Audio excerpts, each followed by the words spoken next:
"I'll pay you double if you have a balance." The words came out calmly, yet with a quiet power, from the lips of a man in a slightly worn suit. He stood at the counter of a crowded city bank, his hands rough from years of work, his face lined with experience that no one in that lobby bothered to notice. The young manager on duty, dressed in a crisp navy blazer, let out a mocking laugh loud enough to draw glances from nearby staff. To him, this was just another poor man talking nonsense, trying to sound important. What he didn't know, what none of them knew, was that the man they were mocking wasn't just any customer.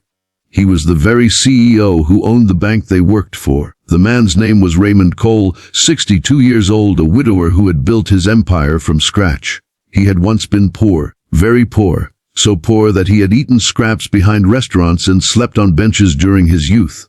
Those memories had never left him, even as the years of relentless hard work transformed him into one of the most powerful financial leaders in the country. Despite his wealth, Raymond had never grown fond of showing off. He dressed simply, lived quietly, and often walked into his own branches without telling anyone who he was. He wanted to see how his employees treated ordinary people, because deep down he remembered what it felt like to be invisible. That afternoon, Raymond walked into his bank without bodyguards, without fanfare. He carried only a plain leather wallet. The branch was busy, filled with clients waiting for services. The staff was rushing back and forth. At the counter, the young manager, Ethan Price, just 29, sharp-eyed and ambitious, was busy lecturing his junior staff about targets and quotas. His tone carried arrogance, the kind that comes from a little bit of power mixed with unchecked pride. When Raymond stepped up to deposit a small check, Ethan barely looked at him. His first glance judged him as an unimportant customer. His shoes weren't polished, his suit wasn't expensive, and he carried no aura of influence. Ethan asked curtly, "Do you even have a balance here, sir?" Raymond smiled faintly. "Yes, and I'll pay you double if you can prove I don't." The staff nearby chuckled. Ethan burst out laughing, shaking his head. "Sir, people like you shouldn't waste our time with jokes. This is a financial institution, not a charity." The laughter stung, not because Raymond cared about their opinion of him, but because it revealed something darker. These were his employees, yet they mocked a customer who looked ordinary. He had spent years building this bank on principles of dignity, fairness, and respect. Now he saw arrogance and disrespect where kindness should have been. Raymond quietly finished his transaction without revealing himself. But inside, he knew this was the moment to teach them a lesson that would change not just their lives, but perhaps everyone watching. The challenges began soon after. Raymond secretly ordered a full internal audit of the branch. What he discovered shocked him. Hidden fees wrongly charged to elderly customers, arrogant behavior towards small account holders, and favoritism shown only to wealthy clients. The very principles he had fought for were being broken under his own roof. Raymond didn't fire anyone immediately. Instead, he decided to test the character of those involved. For the next week, he returned to the branch in disguise, this time wearing even more humble clothes. He asked small questions like how to open a savings account for his grandson or how to withdraw just a few $100s. Each time, Ethan and his team dismissed him rudely, treating him like a burden. But there was one exception. A young teller named Maria Lopez, 24, working long hours to pay for college, always treated him with patience and respect. She smiled at him, explained things clearly, and never once judged his appearance. To her, he was simply a customer who deserved dignity. Raymond noticed. The turning point came at a staff meeting the following Friday. The branch gathered in the conference room, where they expected another routine update. But instead of Ethan leading the meeting, a man in a tailored suit walked in, followed by a quiet, familiar figure.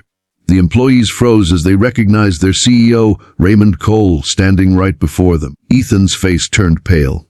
Raymond took his time before speaking. His voice was calm yet carried the weight of authority. "Last week," he began, "I came to this branch not once, but several times. I wasn't wearing an expensive suit. I didn't introduce myself as your CEO. I simply came as a customer, like anyone else, and what I experienced broke my heart." The room fell silent. Ethan shifted nervously in his seat. I was mocked, laughed at, dismissed, treated like a man who had no worth.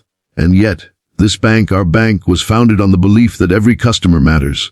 Not just the wealthy, not just the powerful. Everyone. Because once upon a time I was that poor man who had nothing, And if someone had laughed at me then, maybe I would never have had the courage to keep going. Gasps filled the room. The staff realized the gravity of their actions. Ethan lowered his head, sweat forming on his brow. Raymond continued, "But not all of you failed. Maria Lopez, would you stand up, please?" Maria's eyes widened as she slowly stood. "This young woman treated me with respect every single time. She didn't care what I looked like. She cared that I was a human being. That is the spirit of this bank. That is what leadership looks like. Maria, starting today, you will be promoted to assistant manager." Tears welled in Maria's eyes as the room erupted into applause. "A's for the rest," Raymond said firmly, "including you, Mr. Price. You will undergo retraining.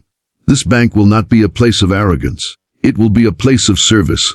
If you cannot accept that, you are free to leave." Ethan's arrogance crumbled. His pride turned into shame. He realized the very man he had mocked was the one who held his career in his hands.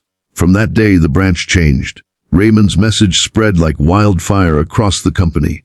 Employees began to treat every customer with dignity, no matter their background. Maria became an inspiration, not just for her promotion, but for proving that kindness and respect are noticed, even when no one is watching. The story of the poor-looking man at the counter spread beyond the bank, inspiring thousands. People began to reflect on how they treated others in their daily lives: waiters, janitors, drivers, strangers. Because as Raymond had shown, you never truly know who you're speaking to.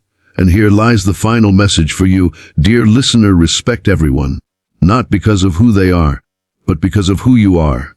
Dignity costs nothing, but its value is priceless. The one you mock today may be the one who changes your life tomorrow. If this story moved you, share your thoughts in the comments. Have you ever been judged by your appearance? Or have you ever judged someone too quickly? Let's talk about it below.